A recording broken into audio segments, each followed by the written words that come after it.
Good evening, guys.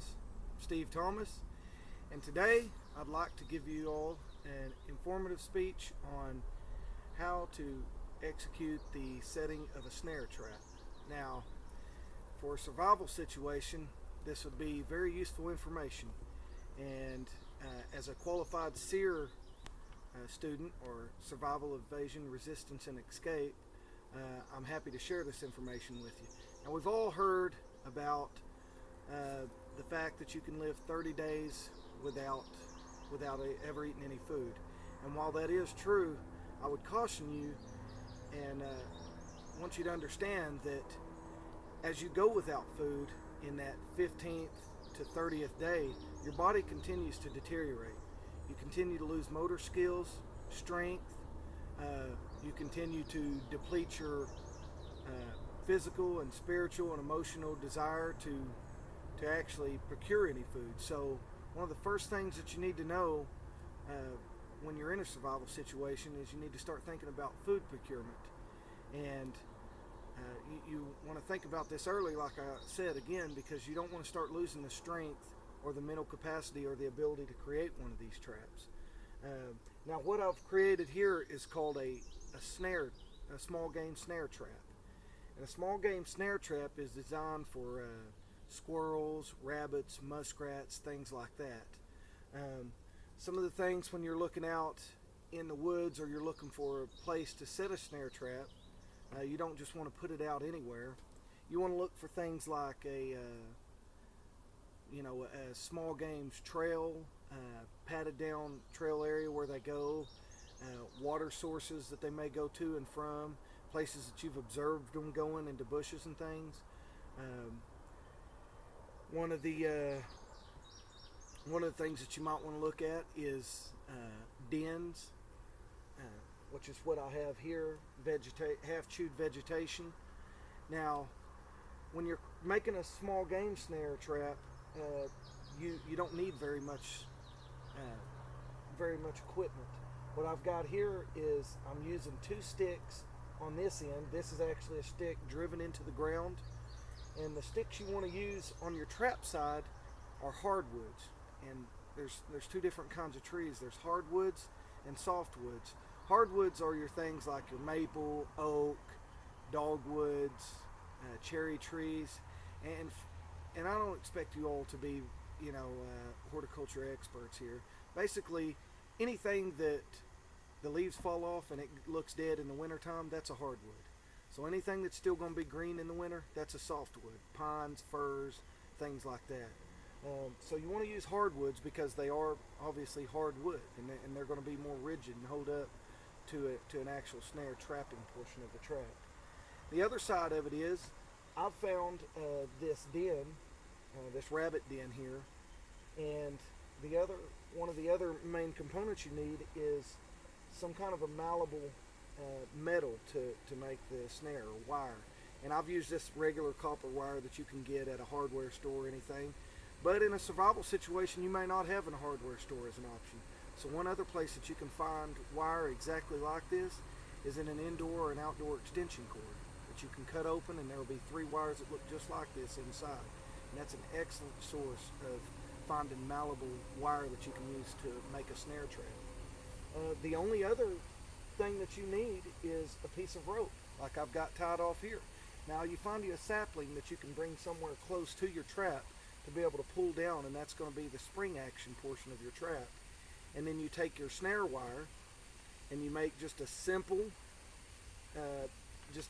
round end like you would on anything that you want to close up on one end. And this is basically going to be the design of the trap. A couple of important things. One, you want to make your actual snare portion of your trap to be small enough for the head of the animal to go in, because animals aren't like me or you. When they get their head caught in something, they panic and they continue to run forward. So the first thing an animal's going to do if it enters or exits that and it gets something around its head, rather than backing up, it's going to take off full forward. If this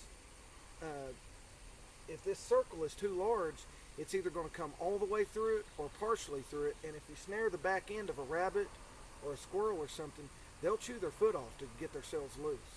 They'll come loose, and your trap is ruined, and likely the den will be empty from here on out.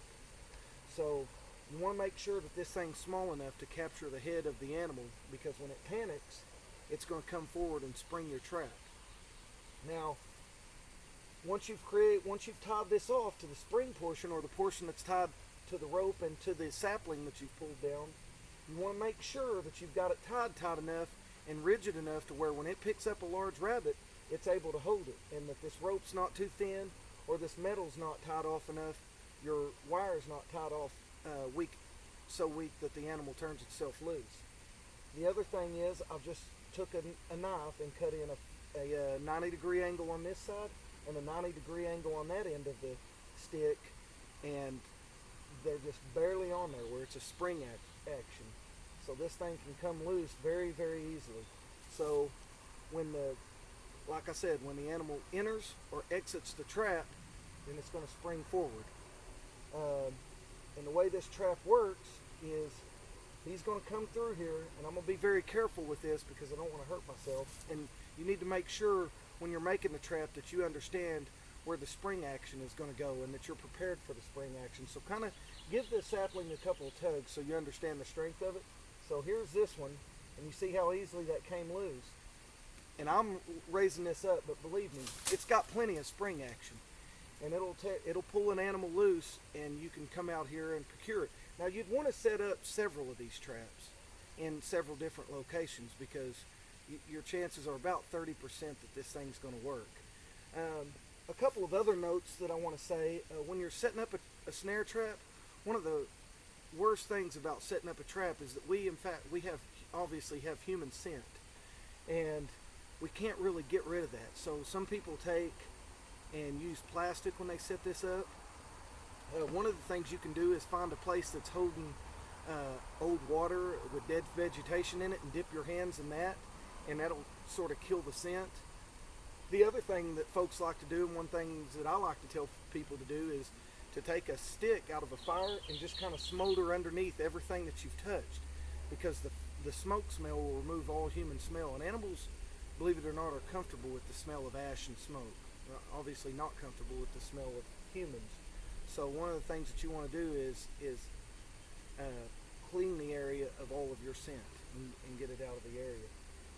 The other thing is, you need to make sure when you do come to check your traps that you bring a stick, a hardwood once again stick with you, at least waist high, from the waist to the ground. And the reason why is you may have a larger or more aggressive animal than what you intended to catch, which is fine, and they're still going to be edible as long as you cook them, but you don't want to be down here trying to strangle a full-size raccoon. You'd rather have a stick to go ahead and kill the animal with a stick that's long enough to where you're not in danger of being bit, because you certainly don't want to create a medical emergency in an already survival situation.